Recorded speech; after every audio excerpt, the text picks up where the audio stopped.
বন্ধুরা, এভাবেই বানানো হলো জিলিপি পুডিং। হ্যালো বন্ধুরা, ঘোষ কিচেন থেকে আপনাদের সবাইকে নমস্কার। আশা করি সবাই ভালো আছেন, আমিও ঠাকুরের কৃপায় ভালো আছি। আজকের রেসিপি হলো জিলিপি পুডিং। এখানে আমি 300 গ্রাম জিলিপি নিয়েছি দুধ, ডিম এবং হাতে বানানো ক্ষীর, চিনি। প্রথমে আমি ডিম দুটো ভেঙে নেব।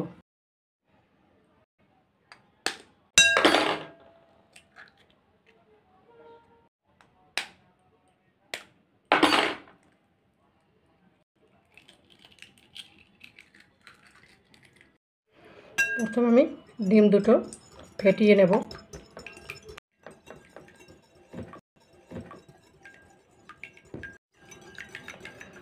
ডিম ফেটানো হয়েছে, এখন দিয়ে দেব 1 বাটি গরুর দুধ।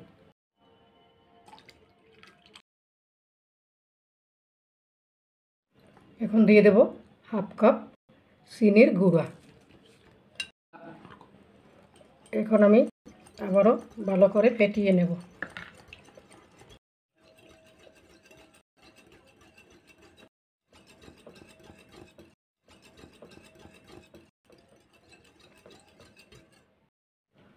এখন দেব 1 কাপ হাতে বানানো ক্ষীর। এখন আমি আবারও ভালো করে ফেটিয়ে নেব।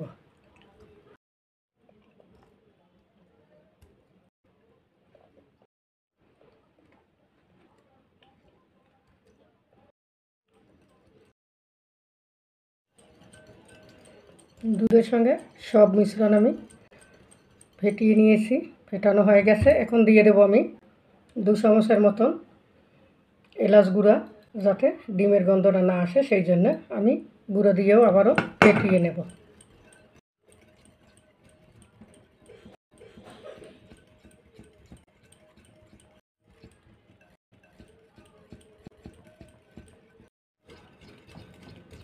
ফেটানো হয়ে গেছে। আমি যে পাত্রে পুডিং বানাবো সেই পাত্রে আমি ঘি মেখে নেব।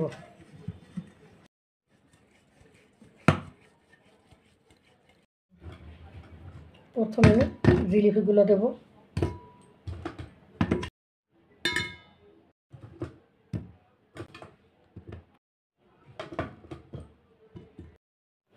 সব জিলিপিগুলো আমি দিয়ে দিছি। এখন আমি সে দুধের মিশ্রণটাও উপর দিয়ে ঢেলে দেব।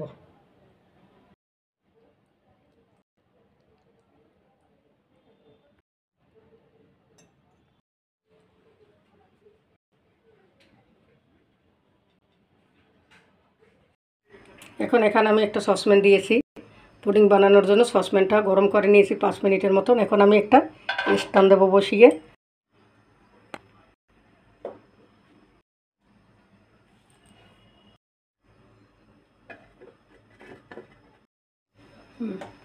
এখন আমি আরেকটা গামলা দিয়ে ঢাকা দিয়ে দেবো, যাতে বাষ্পটা না বের হয়। আর মিডিয়াম জালে আমি এখন 25 মিনিট জাল করে নেব। 30 মিনিট জাল করার পরে এখন আমি পুডিংটা দেখতে আসলাম। একটা কাঠি দিয়ে আমি চেক করে নেব, একদম পারফেক্ট হয়েছে, কোনো ভিজে নাই। এখন আমি নামিয়ে নেব। আর আমি 1 ঘন্টা ঠান্ডা করে আপনাদের দেখাবো। বন্ধুরা, এভাবেই বানানো হলো জিলিপি পুডিং। আমি 1 ঘন্টা ঠান্ডা করে নিয়ে এসেছি। এখন আমি আপনাদের পুডিং বের করে দেখাচ্ছি। আমি সাইডগুলো ছাড়িয়ে নেব একটা ছুরি দ্বারা।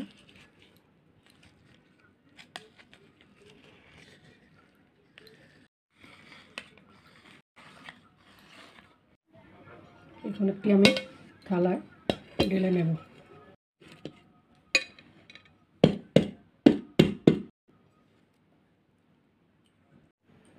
দেখুন কত সুন্দর কিন্তু ওভেন ছাড়াই চুলায় পুডিং বানানো হয়েছে।